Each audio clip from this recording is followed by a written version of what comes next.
Now for our story. It was just about daylight at Aunt Mary Lane's farm in Wakefield. Bill Meade had stopped in on his way to camp. Had found Peggy Douglas, Aunt Mary's niece, in the kitchen. But Peggy wouldn't stay to talk to Bill. She'd gone upstairs to her room. A few minutes later, Aunt Mary had gone in to have a long talk with the young man. A talk which left Bill feeling somewhat encouraged. Peggy had waited in her room until she heard the screen door slam, seen Bill's figure as he walked up the road away from the farmhouse. Then she hurried downstairs, went into the kitchen again, where Aunt Mary is tidying up after breakfast. So, Aunt Mary, did you have a nice talk with Bill? Yes, we talked for quite a while. Bill Meade's the strangest boy. Strange, Peggy. In what way? Well, he just can't seem to get it through his head that nothing he has to say is of the slightest interest to me. Perhaps that's because he doesn't believe you really mean it, even though you think you do. I can't imagine what would give him that idea. I've made it plain enough to him, goodness knows. But every time I see him, he goes through the same routine. It's funny. I wouldn't use that word to describe it. Oh, you know what I mean, Aunt Mary. I don't mean funny that way. It's just odd that people always want to cling to something after it's all over. That may be because they don't believe it is over. Well, I don't know how I can convince Bill. I've done everything but draw him a diagram. Right away he told me about Kit's coming back. As if I'd care. He really seemed to think it would make a big difference to me. Well, possibly it might have. If you'd listened to the rest of what Bill had to say. What could he have to say of any importance now? Peggy, Bill told me you wouldn't listen to him. But you might just as well know. You see, the reason Bill's acted the way he has these last months, the reason he couldn't explain anything to you, was because he knew Kit was going to have a child. A child? So Kit... No, I don't see that explains... Why didn't he tell me at the time? Peggy, Kit had a very good reason to leave town. And Bill couldn't tell you about it because he promised Kit he'd say nothing at all until she came back. I see. And Kit is back now with a baby boy. Well, that ought to make Bill very happy. He's always wanted a child. In fact, it looks as if Bill's got everything he wants. Kit, the Calvert money. Now he has a son. You still don't understand, dear. Bill did mean everything he told you originally, but he had to be loyal to Kit under the circumstances. He couldn't break his promise. Oh, of course he had to be loyal to Kit. Peggy, aren't you being rather unfair? I don't see how. I think you know deep down in your heart that what Bill did was right. What he had to do. And when he asked you to be patient and to wait until he could explain things, he was being very honest. Of course, I'm not saying he had a right to ask you to, but at least he wasn't being dishonorable. He meant everything he told you. Well, whatever his reasons were, it doesn't make any difference now. Are you so sure about that, Peggy? Of course I am. Well, now that Bill's a happy father, what does he plan to do?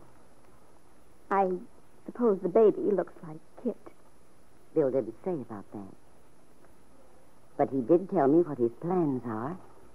Well, what are they? Not that it matters, but just for the record, I'm rather curious. Peggy, Bill's going to go through with the divorce, just as he told you he would. Huh? So that's what he wanted to tell me. He's going to... He says that in spite of the child? I don't wonder that you're surprised. It's a very unfortunate situation. Bill wants to be fair to the child, but he has to do what seems best to him. And apparently he feels the best thing for everybody is for him to get a divorce.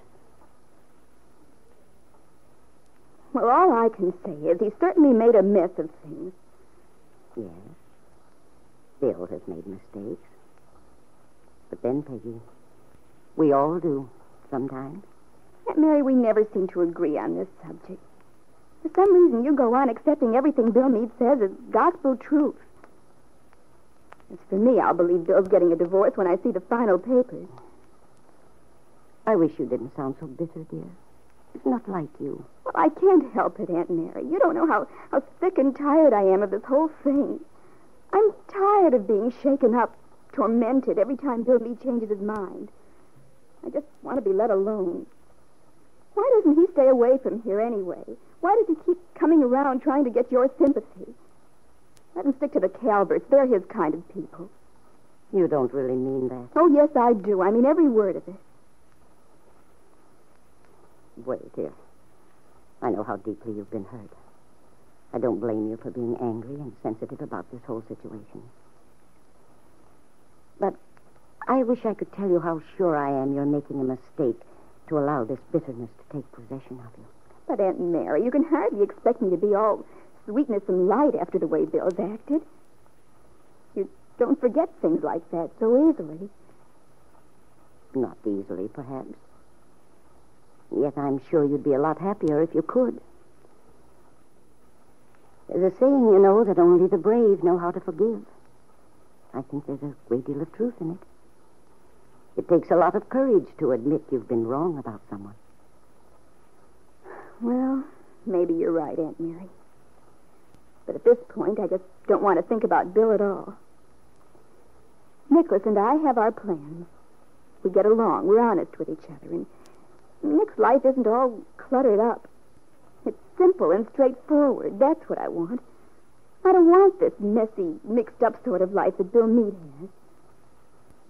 Besides, I owe Nicholas some loyalty.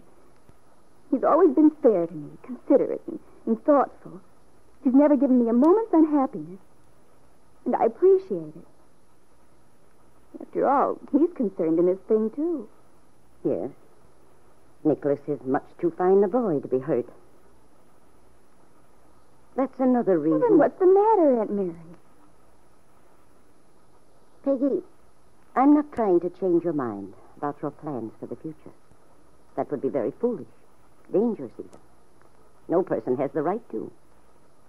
But I do want to be sure that your plans for your life are based on something solid.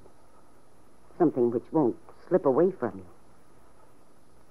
I want you to be certain yourself that you're not striking back at Bill, trying to hurt him because you've been hurt. Well, if I can take it, he ought to be able to. Oh, now you're being bitter again. I hate to see it in you, dear. Maybe you're seeing the real me for the first time, Aunt Mary. No, dear. No, I'm not. But I realize that nothing's ever touched you so deeply before. And you're acting in a very human way. I just want to protect you from being hurt more. Well, I think the best way to do that is to keep Bill Meade away so I'd never have to see him again. I'm afraid that won't be the answer. The way I feel now, it would be. Now? Well, I mean, I realize that time makes a difference. Probably after Nicholas and I have been married a few years, Bill Meade's name won't mean a thing to me one way or the other. Peggy, look at me. Yes, Aunt Mary? Are you absolutely sure that your intention to marry Nicholas Dorn hasn't been the least bit affected by what I told you about Bill this morning? I just told you it's very upsetting to me. I don't mean just that. I mean, are you sure you want to go ahead with your plan to marry Nicholas? Be honest with yourself, Peggy. Yes, Aunt Mary, I am sure. Honestly, I am.